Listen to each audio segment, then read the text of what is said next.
বিদেশি মানুষই তো বাংলাদেশের লোকেরাই তো ভারতকে তারা জানছো, এই বাংলাদেশের লোকেরা দিয়ে আসছে আউগিয়ে ভারতের কাছে, তখন সে তাগো কাছে যা বলছে সেইটাই তারা সেইভাবে তারা আমাকে নির্যাতন করছে। হুজুরের ব্যবহার সে এরা তো আমাকে নাটক তৈরি করিয়ে আমাকে আটকাইছে।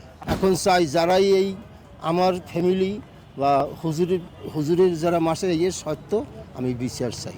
এখানে আসছি যে সত্য সে ছিল, এই সত্য আমি এটা প্রকাশ করতে আসছি। হুজুরের সে ভালো মানুষ, তার বিচারের নেচে বিচার দিয়ে মুক্তি করার জন্য আমি আসছি, বা এখনো সেই এটাকে শর্টে ভাবে যে ওনাকে অপহরণ করেছিল, গুম করেছিল এবং 5 বছর যে জেলে থাকতে হয়েছিল।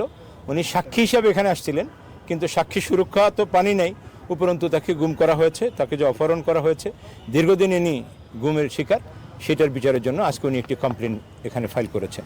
যার জন্য আমার জীবন দিলাম, আজ সেই লোকটারে মারিয়ে ফেলাইলো। আমি সেইটা দেখতে আসছি, আসার পর আমি ওইখানে বসে আমি যে কথা আমি বলছি, সে একজন সৎ মানুষ, তার জন্য আমি জীবনটা এইরকমই আমি দিয়ে আসছি। আমি অন্ধকারে কত সাপের ভিতরে ছিলাম, সে একজন ভালো মানুষ, সেটাই আজ এই অবস্থা, তার শেষ দেখা আমি দেখতে আসি। এই দেখতে আসি আমি বহুত আমি মিডিয়ার সাথে আমি কথা বলছি, এই ফাউন্ডেশনের সামনে বসে আমি সেই পরে হইতে আর আমি দীর্ঘ আমি বাড়িতে রইতে না, দীর্ঘ আমি নিঃসঙ্গ 35 প্যাকেট মশলা কয়েল করছি বাগানে সেখানে থাকি, আমি বাড়িতে প্রবেশ করতে পারি না।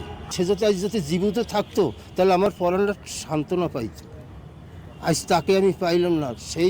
সেই যার জন্য আমি মুক্ত করার জন্য আমি এই ঢাকায় আসছি করে, আমি সেই মুক্ত করার জন্য আমি আসছিলাম, আবার সেই আসলাম, সেই আশা আসছি, এখন আসছি সে এখন